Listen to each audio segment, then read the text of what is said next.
ես 2 տարի եղել եմ Հայփոստի դիտորդ խորհրդի անդամ։ Հետո եթե ժամանակ մնա, մի քիչ էլ ընդհանուր տպավորություններով կկիսվեմ։ Ուրեմն նախ սկսենք տնօրենի մրցույթից։ Տնօրենները Հայփոստում միշտ ընտրվում են մրցույթով, եւ մրցույթը անցկացնում է ոչ թե Հայփոստի ղեկավարությունը, այլ դիտորդ խորհուրդը, որը ձևավորվում է ԲՏԱ նախարարության ներկայացուցիչներից, այլ կազմակերպություններից, եւ եթե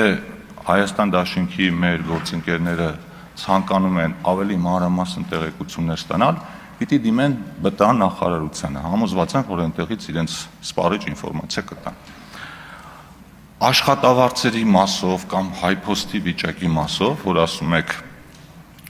աստղաբաշխական աշխատավարձեր են ստացել, ու նաև նշվեց, որ այդտեղ անտանելի պայմաններ են, այո, անտանելի պայմաններ են, ես 20 թվականին մտել եմ առաջին անգամ Հայփոստի շենք, ձեզնից շատերը մտած կլինեն, Սարյան փողոցի վրա գտնվող Հայփոստի շենքը, այս նկարները կարամ ձեզ փոխանցեմ, որ ոնց որ Գրոզնին լիներ պատերազմից անմիջապես հետո։ Ու դա ընդամենը հաճախորդի աչքով, եթե որպես աշխատող էլ մի հատ իրանց սենյակները նայեք, կտեսնեիք, մարդիկ ձմեռը վախենում էին անգամ պլիտա միացնել, որովհետև կարող է շենքը հրդեհվեր։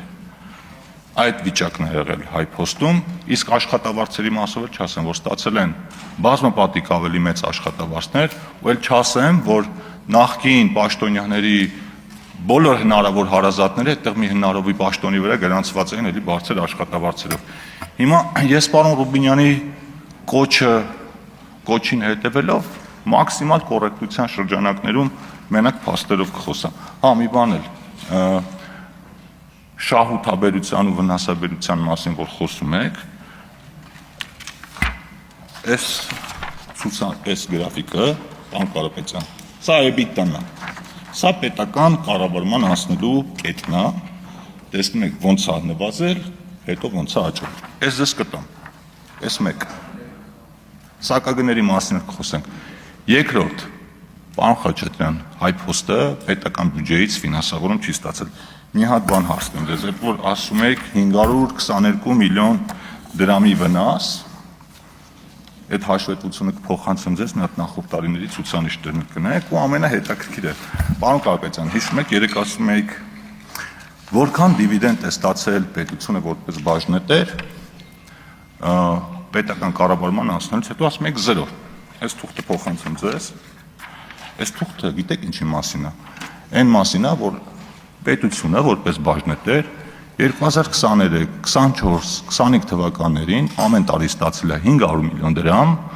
եւ դեռ 1 միլիարդ դրամը պիտի ստանա այս ժամանակացույցի ու գիտեք սա ինչ շահաբաժինը։ Սա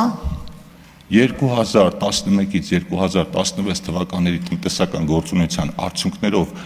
կուտակված շահույթից հաշվարկված շահութաբաժնի գծով պարտքն է։ Այսինքն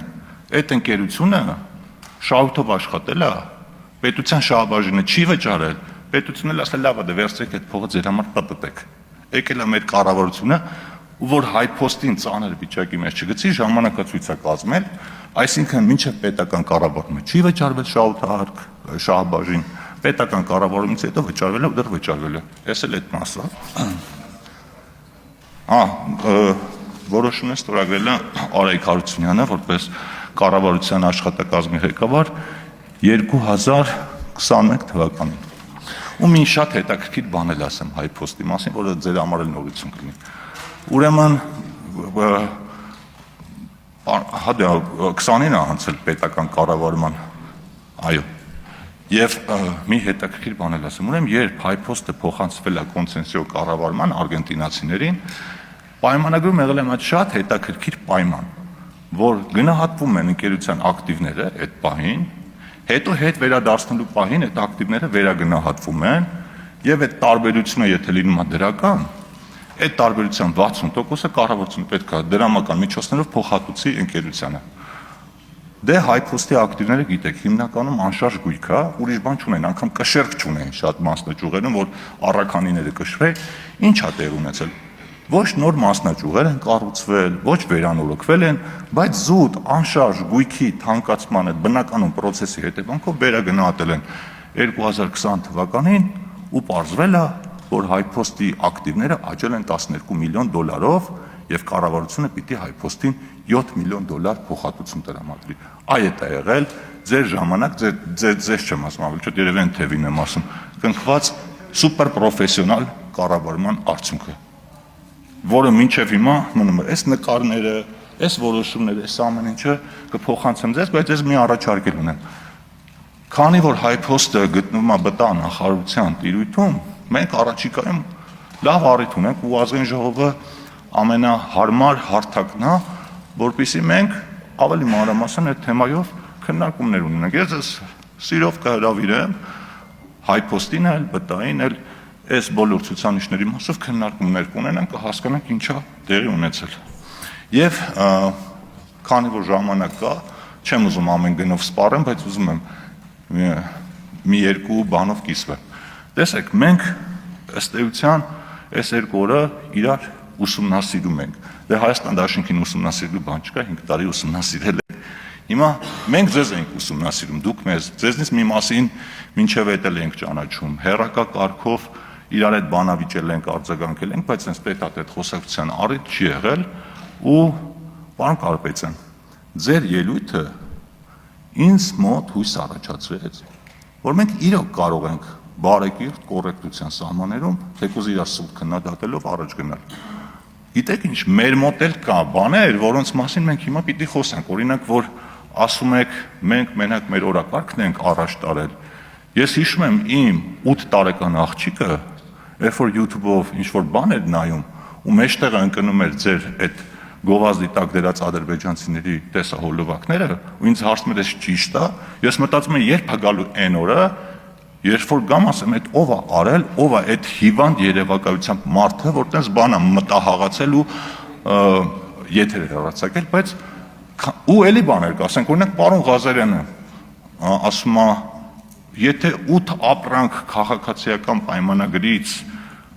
անցնեն մեր կողմ, դե գիտեք, ասում իրանք ապրանք են։ Հիմա գայթակղությունը շատ մեծ է, որ պարոն Ղազարյանին ասեմ ապրանքը դու ես, բայց դե քանի որ բարեկրթության կանոններով ենք առաջնորդում, չեմ ասում այդ մասին, բայց հա, չեմ ասում։ Չէ, իրոք չեմ ասում, չէ, չեմ ասի։ Բայց համաձայն եք, հարգելի գործընկերներ, եթե բարեկրթության կանոններով ենք առաջ շարժվում, եկեք այդ կանոնը ֆիքսենք ու գնանք առաջ, որովհետև համոզված եմ, որ մենք դա կարող ենք անել։ Ես նաև գիտեմ հանուն արդարության, որ ձեզ կաշկանդում են նաև կարող է որոշ շրջանակներ, որոշ լրագրողներ, կարող է թասիբի գցեն, ասեն, բա այդ ոնց եք հետները կանգնած, բարևում այդ խի էսպես արեցիք, բայց ինձ թվում է ամեն քաղաքական ուժ ինքն է որոշում իր վարքագիծը ոնց կառուցի, եւ մենք այստեղ իրար թշնամի չենք, ու որ ասում եք մեր երկրի խնդիրներով ենք զբաղվելու, մենք դա մենակ ողջունելու ենք, որովհետև համոզված եմ, որ դուք թեկուզ ձեր քննադատություններով այստեղ ընդունվող որոշումների որակը կարող եք էապես ավելացնել։ Իսկ խորհրդարանի վարկանիշի մասին, օրինակ ինչ վարկանիշ է ունենալու 9-րդ գումարման խորհրդարանը, օրինակ մենակ այն հանգամանքը, որ երթման ժամանակ ոտքի չեք կանգնում, ձեր անունը հնչեցնելուց ոտքի չեք կանգնում, հարգելի գործընկերներ, այդ արդեն այս խորհրդարանի վարկանիշի վրա վատ ազդում, որտեղ մարդիկ ասում են, պատգամավորները իրանց ինստիտուտին լուրջ չեն վերաբերվում, մենք ինչի պիտի լուրջ վերաբերվենք։ Ու խնդրում եմ, եթե դուք ձեզ համարում եք պատգամավոր, այսինքն մանդատվեցել եք, այնպես չի լինում, որ միայն դուք եք պատգամավոր, այդ մասով լեգիտիմություն ընդունում եք, մեր մասով, վարչապետի մասով, մնացած պետական ինստիտուտների մասին ոչ։ Մենք բոլորս պատգամավորներ ենք, գտնում ենք Հայաստանի Հանրապետության ազգային ժողովում ու կարծում եմ այս ամբիոնն ու այս ինստիտուտը մեզ պարտադրում են հարգալից լինել մեկս մյուսի նկատմամբ ու նաև մեզ ընտրողների նկատմամբ։ Մեր ներկայությունը ձեզ հաճելի չի, ձեր ներկայությունը մեզ հաճելի չի, բայց մենք հարգում ենք ձեր այն մի քանի 100,000 քպեները, այն մարդկանց, որոնք ձեզ ձայն են տվել, ու նաև փոխադարձ հարգանք ենք ակնկալում ձեզանից։ Հարգանքով կլինեք, տասնապատիկ ավելի հարգանք կստանաք, անհարգալից կլինեք, մենք դրան սովորել ենք արդեն անցած 7 տարիների ընթացքում։ Շնորհակալություն, իսկ պարոն Կոնջյանին մաղթում եմ հաջողություն եւ համոզված եմ, որ ինքը շատ լավ ազգային ժողովի փոխնախագահ կլինի։